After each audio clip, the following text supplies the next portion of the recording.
네, 감독님 너무 반갑습니다. 뭐 많은 분들이 이제 감독님의 영화를 각종 또 한국에서 열리는 많은 영화제들을 통해서 만나보신 분들도 있을 테고 아마 오늘 처음 보신 분들도 있을 텐데 오늘 이렇게 날씨 좋은 토요일 오후에 감독님 영화를 보러 와주신 관객분들께 한 말씀 부탁드리겠습니다. First of all, thank you very much for coming to watch director's film. So, would you say any greetings to the audience? Yes, good afternoon everyone, and thank you for being here. And I'm very happy to present Jensen Punch here at Seoul at Asian Film Cinema. 네, 안녕하십니까. 이렇게 와주셔서 진심으로 감사드리고요. 또 제 젠산 펀치를 이렇게 상영할 수 있게 해주신 아시아 영화 주관에 감사드립니다. 이 젠산펀치는 2021년도에 부산국제영화제에서 지석상을 받았던 그런 영화입니다.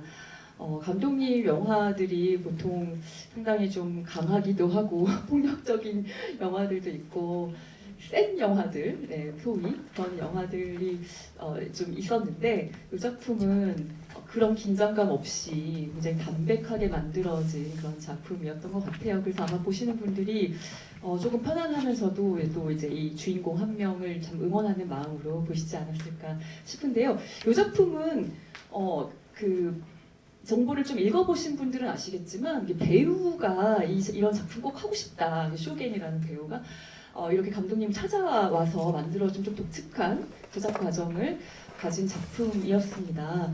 네, 그거에 대해서 조금 이 영화 만들어지게 된 그 상황에 대해서 먼저 들어보겠습니다. So this film, Jensan Punch, received the Jisok Award at Busan Film Festival in 2021. And compared to your previous film, because your previous films are somewhat violent and very intense film, but this film has a very different approach. And also the Shogun, the main actor, he approached to you first about this film. So will you tell us about how this film started? I think it was one of those festivals, I think that we also met in Busan when they approached me about this project. And they told me that they know somebody from Japan. His name is Now, who went to the Philippines to train and to get a professional boxing license. And so I said I got interested about it and I'd like to know more about the story of Now. And that's where it started. That's where our collaboration started, when I started interviewing Now. And I also went to Tokyo several times to interview other boxers. I also interviewed boxers from Jensen. And Shogun also did some immersion for I think a month in Jensen in Cebu. Yeah. 네, 부산 영화제에서 제가 이제 쇼겐과 이제 쇼겐 팀을 처음 만나게 되었고요. 그래서 이제 쇼겐이 그 일본의 그 나오라는 그 복싱 선수가 있는데 이 사람이 필리핀에 가서 선수 자격증을 따서 이제 그 복싱을 하게 된 그런 선수가 있다라는 그런 이야기를 저한테 들려줬어요. 그래서 내가 조금 더 알고 싶다, 이야기를 들려달라라고 해서 이제 그렇게 이야기를 처음 하게 되었고요. 그래서 제가 도쿄에 여러 번 방문을 해서 다양한 복싱 선수들을 만나서 인터뷰를 하고 또 젠산에서 활동하는 여러 복서들도 만나서 같이 인터뷰를 했습니다. 뭐 쇼겐도 역시 그 젠산을 방문해서 많은 복서들 만났고요. 그러니까 제가 놀랐던 거는 이런 비하인드 스토리 전에 영화를 봤을 때 너무나 그 복싱에 대한 애정, 그러니까 이런 영화를 찍으려고 정말 오랫동안 준비해온 것 같은 그런 에너지와 그 이 스포츠에 대한 애정이 느껴졌었거든요. 그래서 조금 더 놀랐었던 것 같습니다. 여러분들 이제 질문 바로 받아볼 건데요. 그 전에 이제 오늘 약간 서프라이즈처럼 소개해드릴 분이 있는데요. 네, 본조비 여기 계십니다. 네, 빈센트 윌리엄 조이님을 박수로 환영해 주십시오. 네, 그 하나만 여쭤볼게요. 그 객석에 앉아 계셔가지고 그 죽잖아요.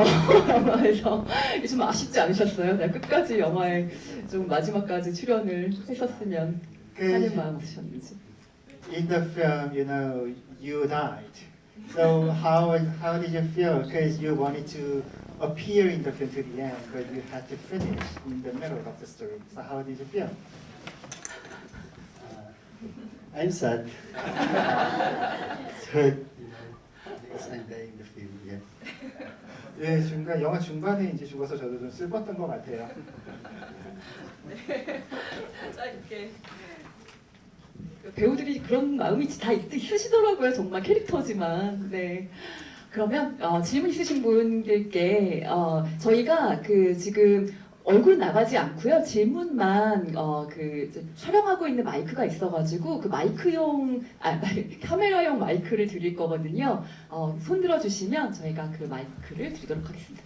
예, 지금 벌써 4분 이렇게 선착순으로 드셨는데요. 예, 요 분들 먼저 간 다음에 그리고 이렇게 갈게요. 네, 여기 손 드셨죠?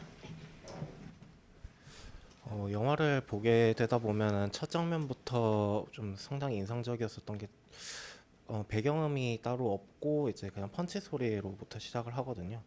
영화 중간중간에도 보면은 손에 꼽을 정도로 배경음이 사용이 많이 안 됐었고 특히 엔딩 크레딧을 보면은 영화에 사용된 음악 종류가 상당히 적은 것으로 보이는데 특별히 이유가 있는지 좀 여쭤보고 싶습니다. 예.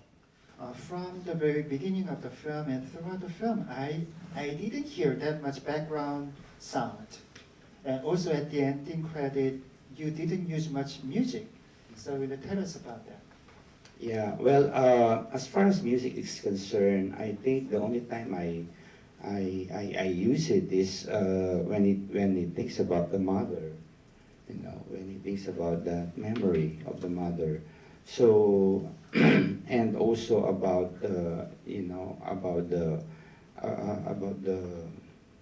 guitar, okay, while one of the boxer was singing when Bon Jovi died. So I think I'd rather take sound or music organically rather than put music to to get sympathy or emotion from the audience. I'd rather use organic sound, you know, the background, the noise of the people, but instead of using music into it or putting music into it. 네, 말씀하신 대로 음악이 별로 사용되지 않았었는데 음악이 사용된 부분들이 주인공이 이제 엄마를 추억하는 장면이라든지 아니면 이제 본조비가 죽고 난 다음에 그 복스윙 선수가 기타를 치면서 노래하는 부분 그 부분 외에는 음악은 거의 사용되지가 않았던 것 같은데요. 저는 이제 영화 안에서 사운드나 음악 같은 경우를 최대한 좀 유기적으로 활용하고 싶다라는 생각 갖고 있습니다. 어떤 사람들의 감정을 불러일으키거나 동정심을 불러일으키기 위한 차원에서 음악을 사용하기보다는 그냥 자연스럽게 그 배경음이라든지 사람들의 소리라든지 이런 것들이 녹아들어가는 것을 더 선호하는 편입니다. 그 가운데 앉으신 남자분 혹시 손 들지 않으셨어요? 이제 마지막 장면에서 젠산에서 운동하던 친구가 이제 챔피언이 됐잖아요. 그래서 그 장면을 이제 나오란 친구가 이제 TV를 통해서 보잖아요. 근데 그때 과연 나오는 무슨 감정을 느꼈을지가 저는 궁금하고요. 감독님 생각을 들어보고 싶고요. 스스로 패배자라고 느꼈을까요? 혹은 감독님이 말하신 것처럼 뭐 아까 가족으로 인해서 그런 서포팅을 받았기에 인간적인 뭐 승리자가 그렇게 느꼈을까요? 그거에 대해서 궁금합니다. At the ending part of the film, one of the boxers from Jensan Gym became champion, and now watch the champion from TV. So I'm curious how the main character feel when he watched his friend became a champion. And what do you think he felt like? Now became a loser, or he felt himself as a winner? What do you think? Well, I think that's part of you know. I think in a normal situation, you feel hurt and maybe sad and maybe envy, and I think that's a very natural emotion for anyone, especially you know to sports people who are very you know. How shall I say, very yes, competitive. So you tend to feel more emotional about it. But I think that's also one way of showing their humanity. So you humanize these people, that even if they want to feel tough, because it's just this is a tough sports. So, but deep inside, of course, like any other human being, you feel pain. You want to achieve something, despite the fact, especially in the situation where, is not capable. But still, I think it should be this person, this kind of people like now in the film should be appreciated because they are striving. They don't see themselves as incapable. They don't see themselves as somebody who have disabilities. 네, 당연히 그 일반적인 상황이라면 누구나 이런 상황에서는 상처를 받고 또 슬퍼하기도 하고 부러워할 거라고 생각합니다. 특히나 이제 스포츠 분야에서는 그 경쟁이 매우 치열하기 때문에요. 당연히 누군가의 그 성취에 대해서 부러워할 수 있다라고 생각하고 그것이 지극히 인간적인 모습이라고 생각합니다. 근데 그리고 이제 복싱이라는 것 자체가 매우 거친 운동이니까요. 상당 그걸 바라보는 나의 심정은 고통스러울 수도 있다라고 생각합니다. 자신이 그토록 원했던 그 자리인데 자기는 할 수 없는 상황이었잖아요. 하지만 저는 나오에게서 우리가 또 생각해봐야 되는 점은 나오는 자신을 장애인이라거나 또는 무능한 사람으로 생각하지 않았고 끝까지 노력했다라는 점이라고 생각합니다. 네. 다 드릴게요. 네, 일단 여기 여성분 두 분이 약간 손 드신 것 같아서. 네. 네, 일단 좋은 영화 감사하다는 말씀 먼저 드리고 싶고요. 사실 아까 그 배경음 관련 질문을 저도 드리고 싶었는데 그 질문에 대한 답변은 충분히 되어서 그럼 배경음 외에도 이제 따로 감독님께서 신경 쓰신 연출 기법이 있을지 먼저 여쭤보고 싶고 그리고 이제 실화에 기반해서 만든 영화라고 들었는데 실존 인물의 삶과 영화와 어느 정도 맞닿아 있는지 나오라는 선수분이 그래서 결국 정말 뭐 라이센스를 취득하지 못했는지 뭐 그런 것들을 좀 여쭤보고 싶습니다.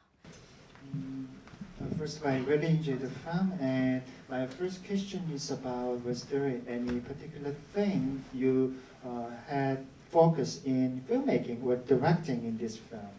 And also, this film is based on a real person, so how close or how similar the real person story and the film? And also, please tell us whether the real now, did he receive the professional boxing license or not?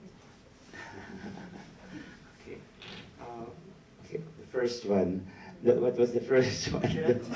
The writing style. So maybe you're probably asking aesthetics in terms of doing this film. So basically, the camera here is handheld. I didn't use any tripod to have that documentary feel. Even in the fight, I did not really focus on the close-up of them hitting each other, but more on the idea of him trying to survive in the middle of the boxing arena, with another person.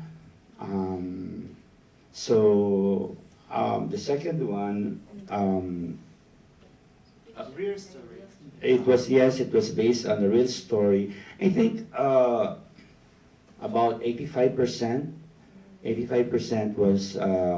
was taken from the life of Now. And Now actually never got this license in Japan. Because in Japan, it's a different rule. They have a law. Okay, they cannot give a professional boxing license to a person with disability. But they can issue a boxing license just for the persons with disability.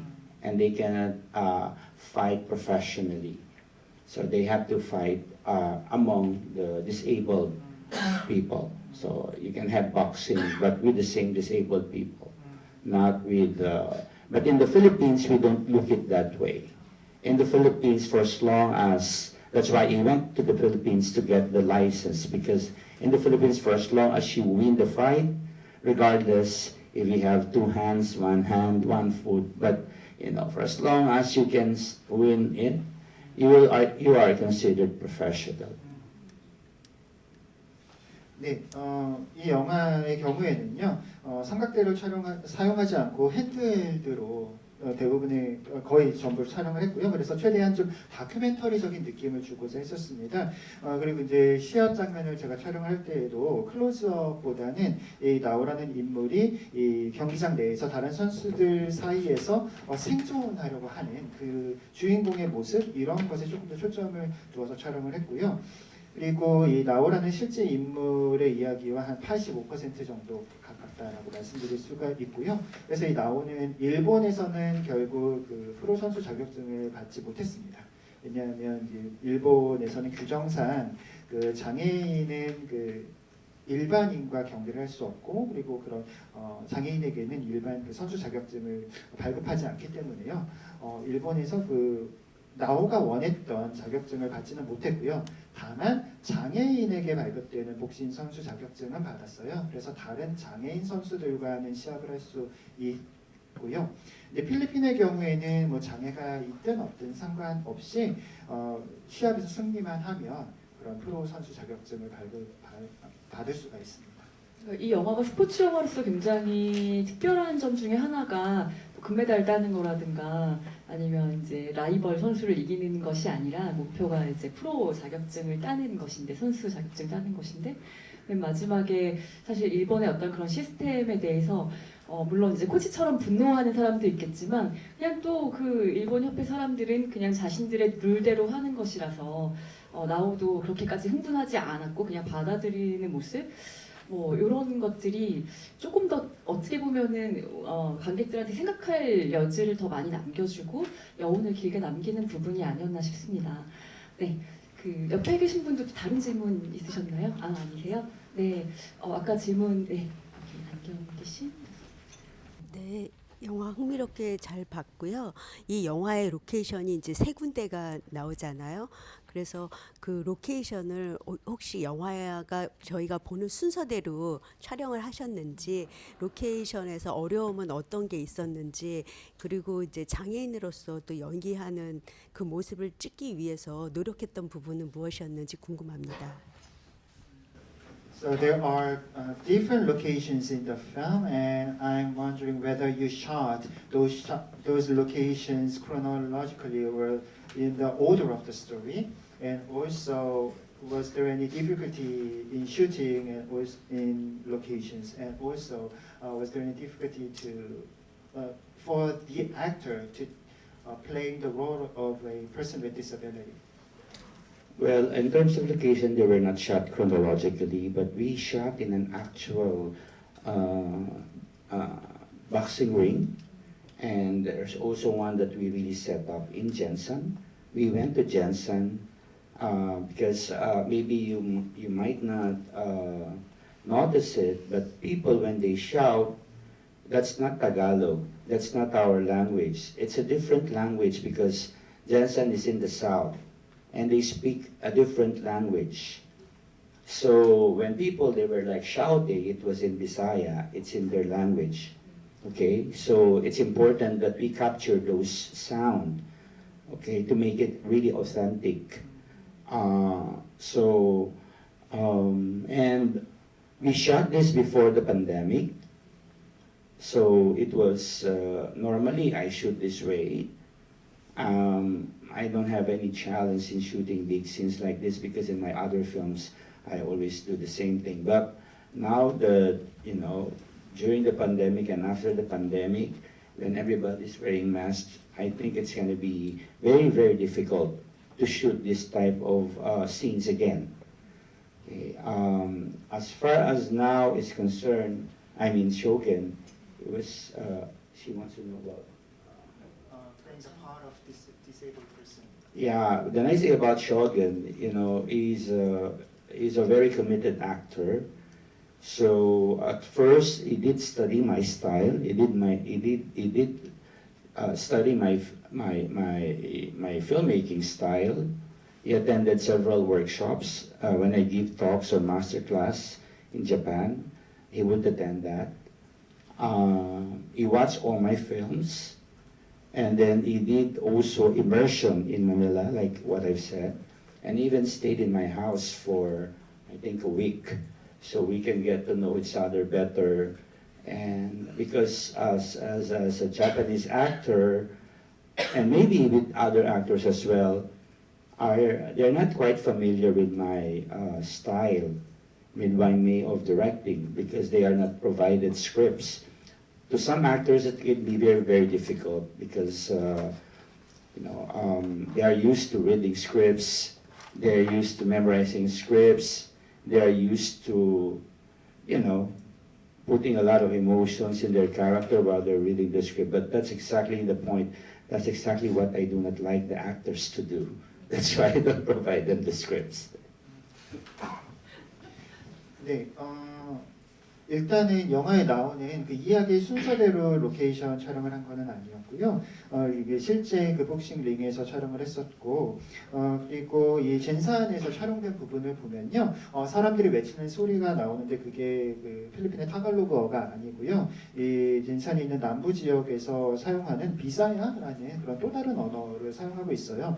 그래서 그 현장의 소리를 그대로 담는 것이 저는 매우 중요했다라고 생각하고요. 우리 영화를 촬영한 게 코로나가 발생하기 전이었었거든요.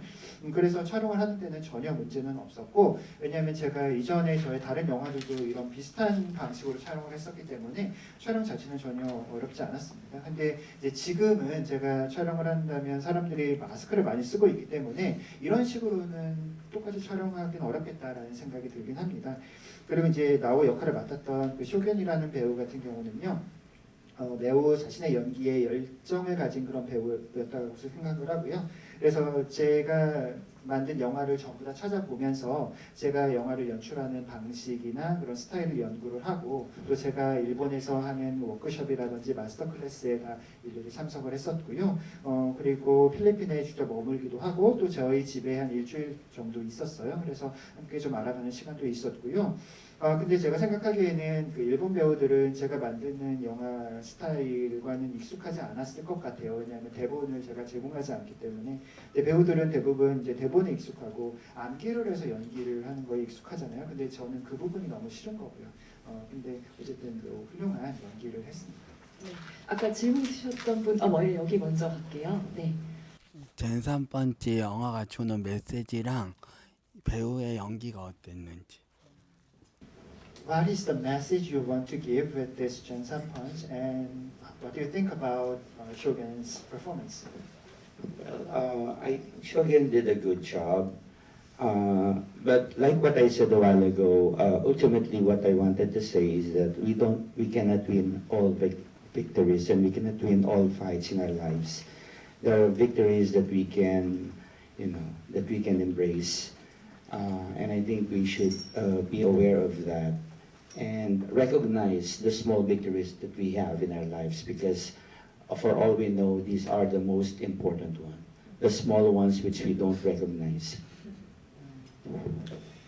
네, 쇼게는 매우 연기를 잘했다고 생각하고요. 그리고 제가 이 영화를 통해서 결국 말하고 싶은 것은 우리가 삶에서 또는 모든 시합에서 항상 이길 수는 없잖아요. 근데 우리가 삶에서 갖는 그런 소소한 승리들, 그 작은 승리들, 이런 거 하나하나가 중요하고, 그런 것들이 모여서 결국 또 승리를 만드는 것이 아닌가라고 생각합니다.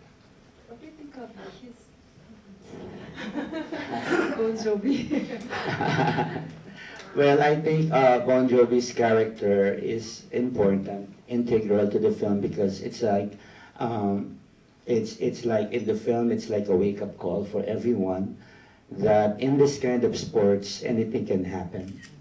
It's a very dangerous sports, and also as far as characters is concerned, in the Philippines, most boxers they do these sports not because they want to become champion, not because they want to be known abroad, but they do this for their family. They do this as a source of living, because when they fight, they get paid, they get a small amount of money, the reason why they want to become a champion, because ultimately they will be paid, and that's the reason why they do it. Other parts of the world, boxers, they do it for themselves.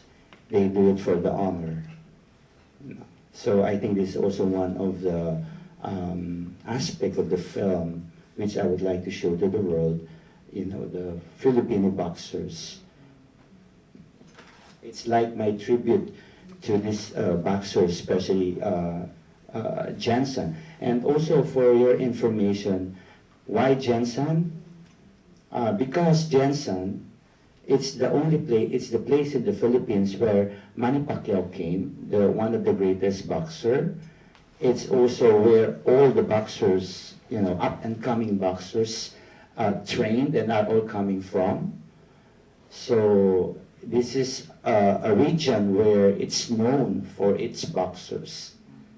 So that's why it's called Jensen. It's Jensen. It's called General Santos. It's named after a general, you know, during the war. That's the name of the city.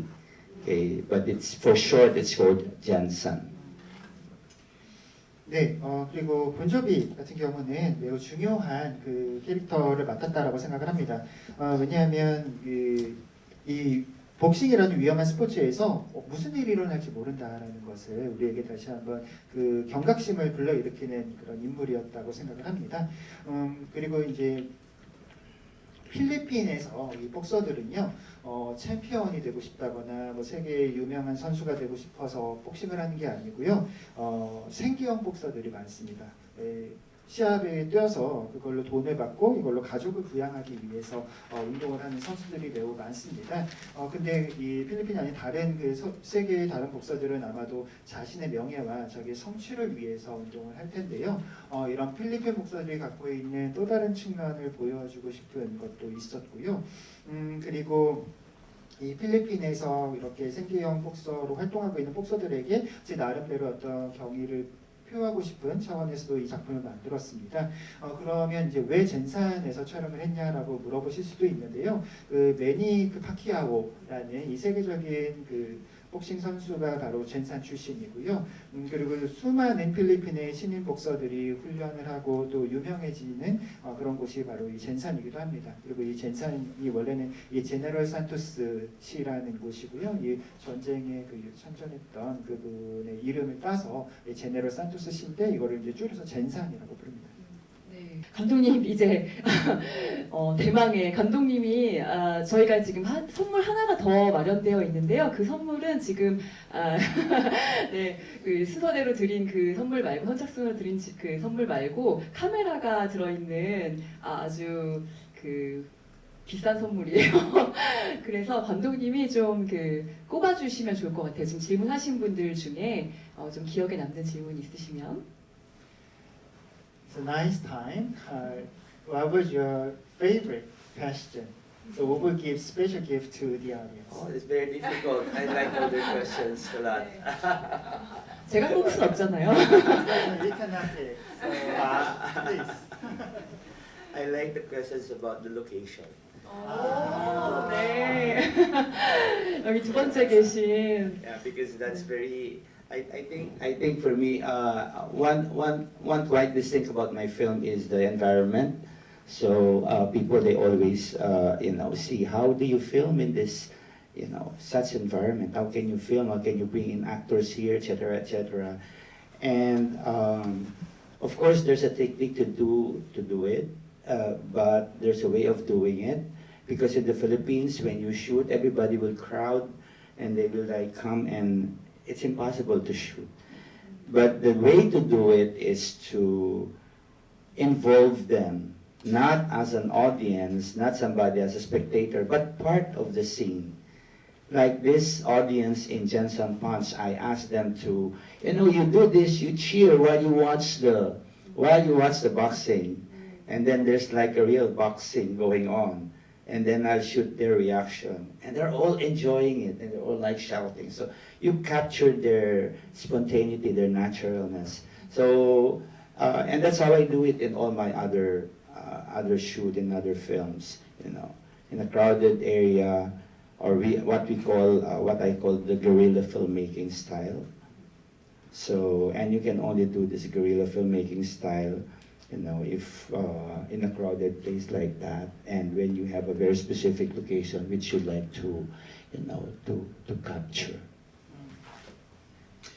네, 많은 사람들이 이제 저한테 어떻게 그런 환경에서 또는 어떤 그런 로케이션에서 촬영을 했냐라고 질문을 많이 합니다. 근데 이렇게 필리핀에서 어떤 로케이션에서 촬영을 하게 되면 많은 군중이 모일 수밖에 없어요. 근데 이제 때로는 그 촬영이 불가능할 수도 있습니다. 근데 그런 상황에서 저만의 이제 촬영하는 방식이 있는데요. 저는 그런 몰려드는 사람들을 어떤 관중이나 뭐 청중이라고 생각하지 않고 그냥 그 장면의 일부라고 생각을 합니다. 그래서 이 젠산펀치에서도 이렇게 몰려든 그 응원하는 그런 사람들을 그냥 자연스럽게 그 현장에서의 그런 즉흥성이나 자연스러움을 그대로 포착하고자 했었고요. 다른 영화에서도 좀 비슷한 방식으로 촬영을 하는 것 같습니다. 그래서 이런 거를 제 나름대로 이제 게릴라 연출 방식이라고 부르는데요. 이런 그런 특별한 그런 로케이션 장소에서 저만의 방식으로 촬영을 한 것 같습니다. 네, 감사합니다.